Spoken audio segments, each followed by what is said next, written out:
Bismillahirrahmanirrahim. Assalamualaikum warahmatullahi wabarakatuh. Alhamdulillah, pagi hari ini kita bisa berjumpa kembali dalam rangka taklim muta'alim.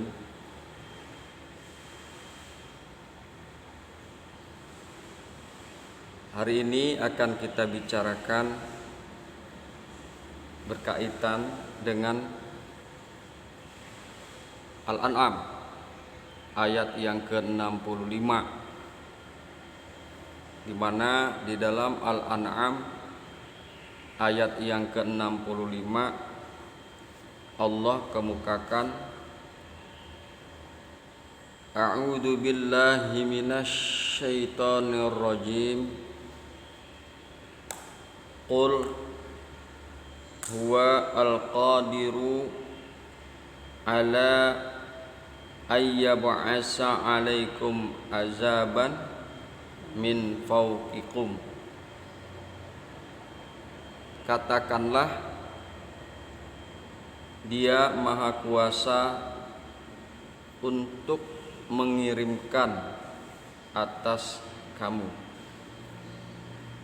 Dia Maha Kuasa untuk mengirimkan atas kalian siksa dari atas kalian, dari atas kamu.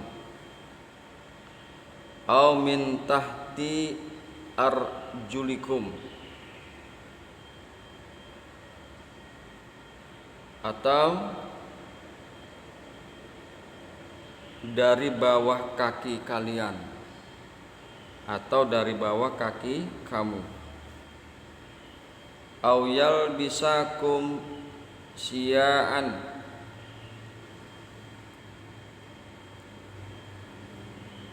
atau Dia mencampurkan kalian dalam golongan-golongan. Wa yuziqa ba'dakum ba'sa ba'din, dan merasakan kepada sebagian kalian keganasan sebagian yang lain.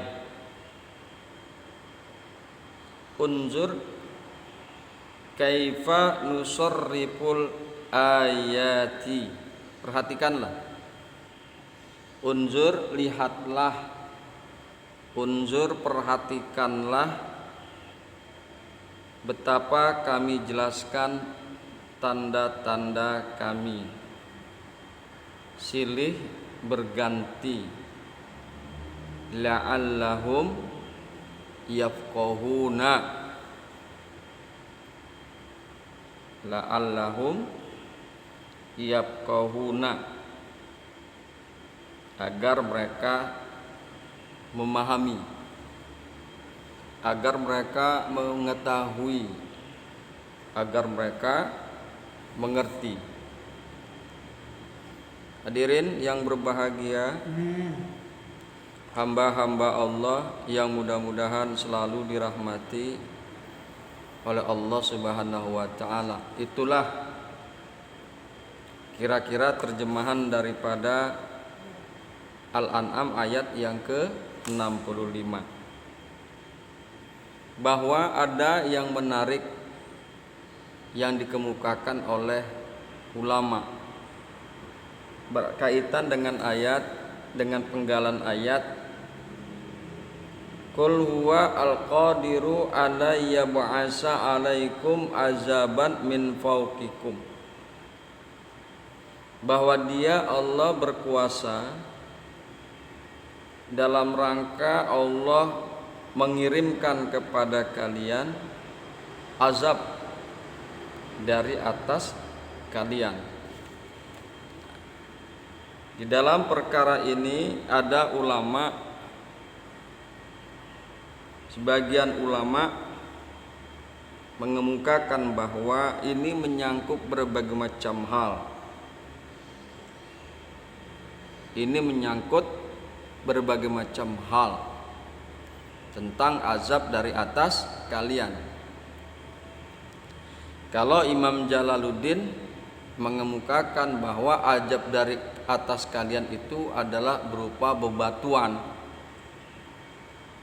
dan beliau juga kemukakan diantaranya adalah suara halilintar geledek yang sangat luar biasa yang bisa membinasakan. Itu menurut Imam Jalaluddin. Akan tetapi ulama mengemukakan bahwa yang demikian ini, ayat ini mencakup segala macam hal azab tersebut, mencakup bermacam hal, sehingga ada ulama yang mengemukakan bahwa sementara ulama berpendapat bahwa azab yang dari atas adalah siksa akibat kekejaman atau perlakuan buruk para pemimpin masyarakat dan penguasa. Jadi perlakuan buruk pemimpin atau penguasa tersebut pasti akan menimpa masyarakat yang dipimpinnya, akan menimpa warganya. Perlakuan buruk penguasa tersebut dan kekejaman penguasa tersebut akhirnya membuat kesengsaraan pada masyarakatnya, membuat kesengsaraan kepada warganya, dan yang demikian ini dikategorikan sebagai azab, sebagai siksa. Sehingga kalau dalam negara demokrasi seperti ini, ulama mengatakan kita ini salah memilih pemimpin. Kita ini salah memilih pemimpin. Ternyata pemimpin yang kita pilih adalah orang yang bejat, yang perlakuannya buruk, yang kejam. Sehingga dengan perilaku pemimpin tersebut akhirnya menyengsarakan masyarakat, menyengsarakan warganya, menyiksa warganya. Dan itu sekali lagi adalah azab, adalah siksa. Demikian sementara ulama mengapresiasikan berkaitan dengan azab dari atas kalian. Hadirin yang berbahagia, hamba-hamba Allah yang mudah-mudahan selalu dirahmati oleh Allah Subhanahu wa taala, bahwa Islam telah mengajarkan kepada kita tentang bagaimana cara memilih pemimpin. Di dalam Al-Quran sudah diajarkan, dan juga Kanjeng Nabi Muhammad Sallallahu Alaihi Wasallam pun telah mengajarkan kepada kita. Tetapi sangat disayangkan banyak sekali orang yang mengaku dirinya Islam tidak melaksanakan ini, tidak melaksanakan ketentuan Al-Quran dan arahan Kanjeng Nabi Muhammad berkaitan dengan masalah pemimpin. Hadirin yang berbahagia, hamba-hamba Allah yang mudah-mudahan selalu dirahmati oleh Allah Subhanahu wa taala, bahwa dalam perspektif Islam, dalam pandangan Islam, ada beberapa syarat untuk menjadi pemimpin. Hal ini tentunya berdasarkan pada Al-Quran dan As-Sunnah, hadis Kanjeng Nabi Muhammad Sallallahu Alaihi Wasallam. Yang pertama, bahwa pemimpin itu harus muslim. Pemimpin harus muslim. Hal ini berdasarkan pada An-Nisa ayat keempat, berdasarkan pada surah An-Nisa. Kalau nggak salah ini ayat 141 ini. Walai yaj'allallahu Dan tidaklah Allah menjadikan lil kafirina bagi orang-orang kafir, wala yaj'allahu lil kafirina alal mu'minina sabila, dan tidaklah Allah menjadikan orang-orang kafir atas orang-orang yang beriman sabila, wala yaj'alallahu lil kafirina alal mu'minina sabila.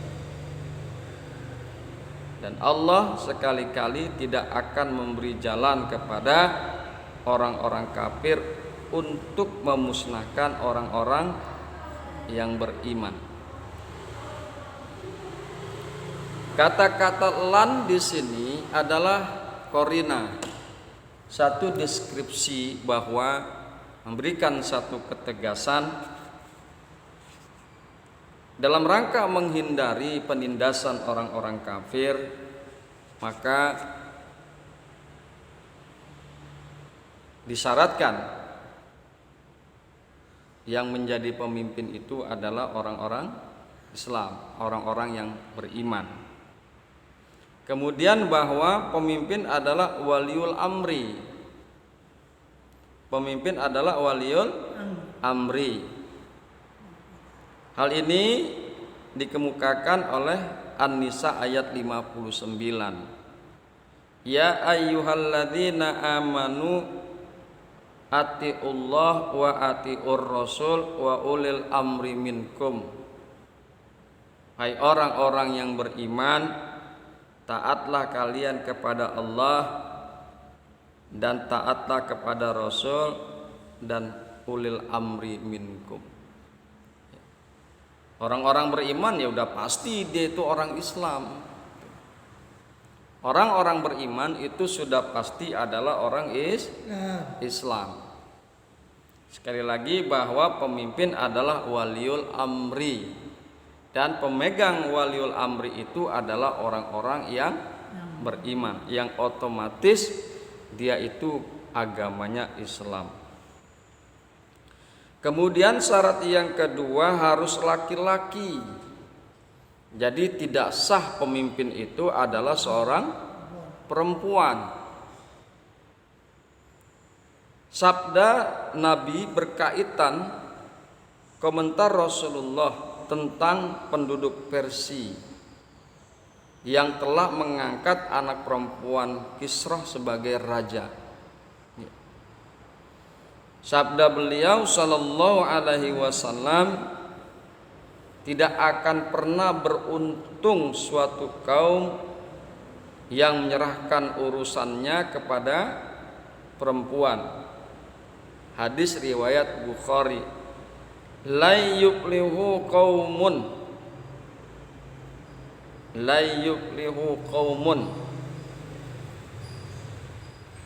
walau amrohum imro'atan.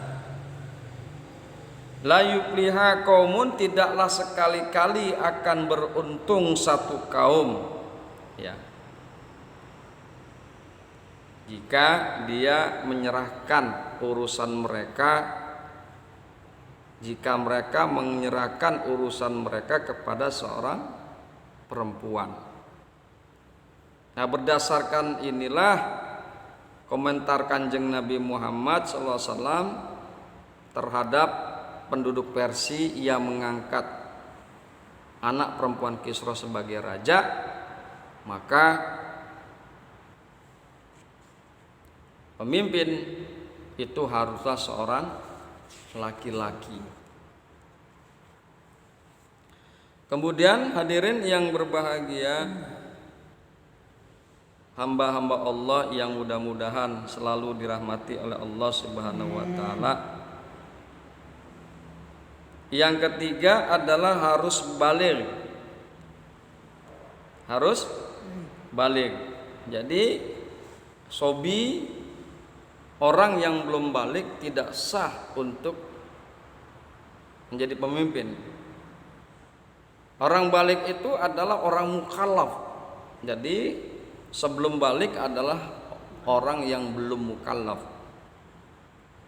Qala Rasulullah sallallahu alaihi wasallam rufi'al qalamu an salasatin anis shaghiri hatta yablugha wa anin naimi hatta yas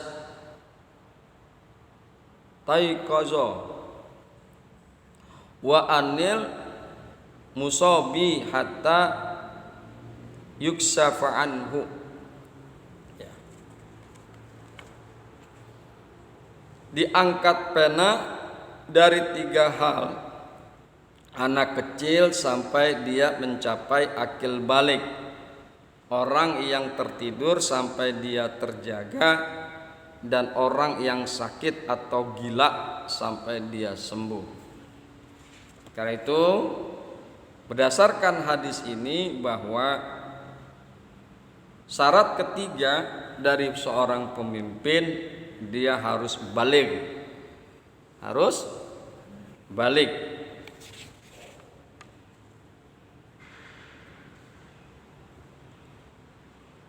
Kemudian syarat yang keempat, harus orang yang berakal.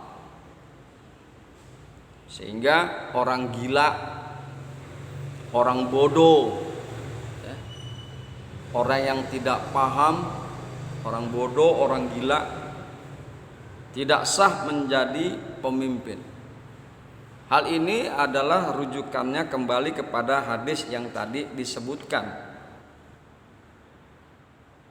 Hadis yang tadi disebutkan bahwa diangkat pena dari 3 hal: anak kecil sampai dia mencapai akil balik, orang yang tertidur sampai dia terjaga, dan orang yang sakit atau gila sampai dia sembuh.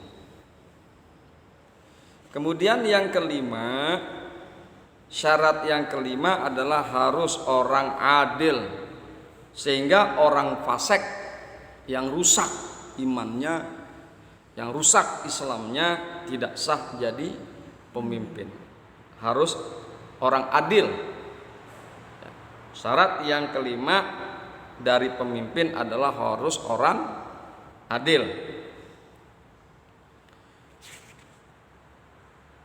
Di dalam At-Tolak ayat yang kedua, Allah kemukakan wa ashhidu zawa adlim minkum, dan persaksikanlah dengan 2 orang saksi yang adil di antara kalian.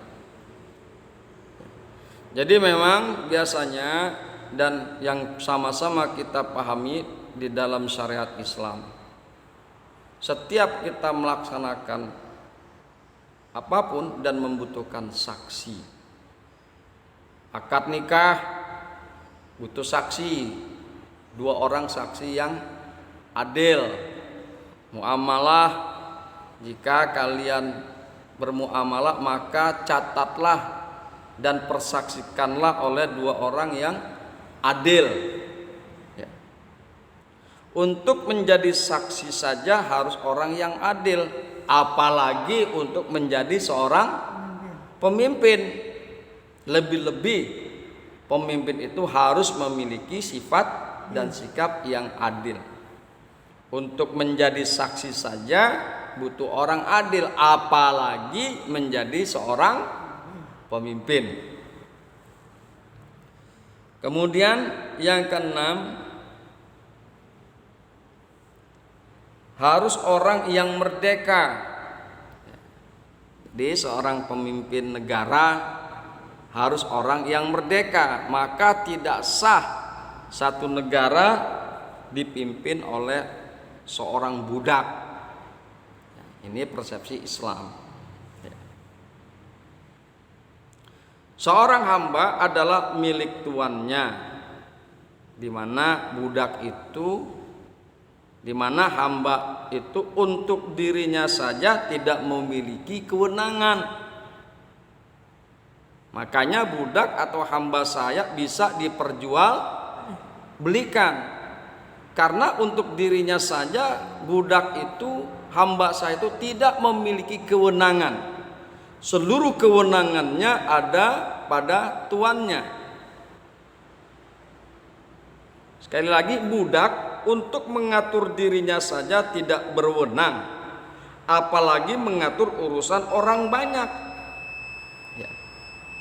Mengatur masyarakat yang jumlahnya sekian juta orang, katakan, maka lebih tidak berwenang.